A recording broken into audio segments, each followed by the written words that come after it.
आज मैं साहित्य सागर के पोयम के लेसन नंबर 7 विनय के पद से कुछ प्रश्न बनाया है, वो प्रश्न कर रहे हैं। ठीक है। ऐसे को उदार जग माही से लेकर कृपा निधि तेरो, ये बुक के पैरा 1 है, उसमें से कुछ क्वेश्चंस हैं। क है ऐसो को उदार जग माही पंक्ति के आधार पर किसकी उदारता की बात की जा रही है, उनकी उदारता की क्या विशेषताएं हैं। पंक्ति के आधार पर श्री राम की उदारता की बात की जा रही है।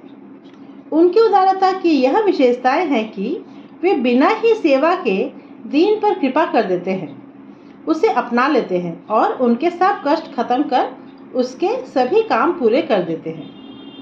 ये राम की विशेषताएं हैं। नेक्स्ट क्वेश्चन है, गिद्ध और सबरी कौन थे?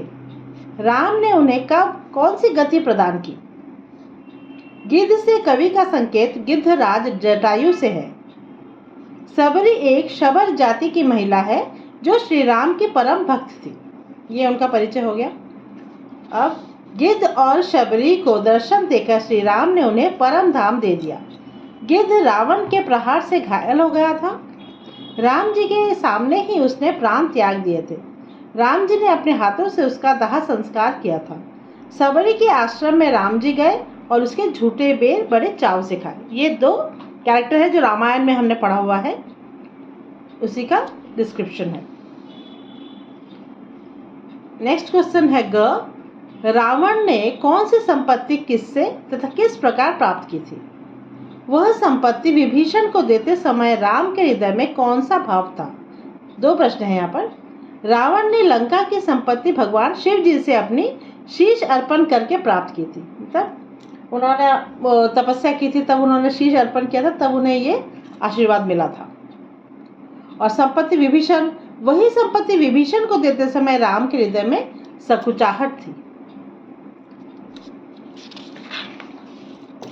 और एक क्वेश्चन है इस पैराग्राफ से,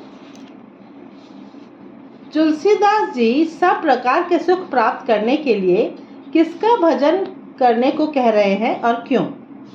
तुलसीदास जी सब प्रकार के सुख प्राप्त करने के लिए भगवान श्री राम का भजन करने को कह रहे हैं, क्योंकि वही कृपा के सागर हैं और वह सभी के काम पूरे करेंगे। ये पैराग्राफ 1 खत्म हुआ यहाँ पर। नेक्स्ट क्लास में मैं पैरा 2 क्वेश्चन करूँगी। पैरा 2 का क्वेश्चन कल करूँगी।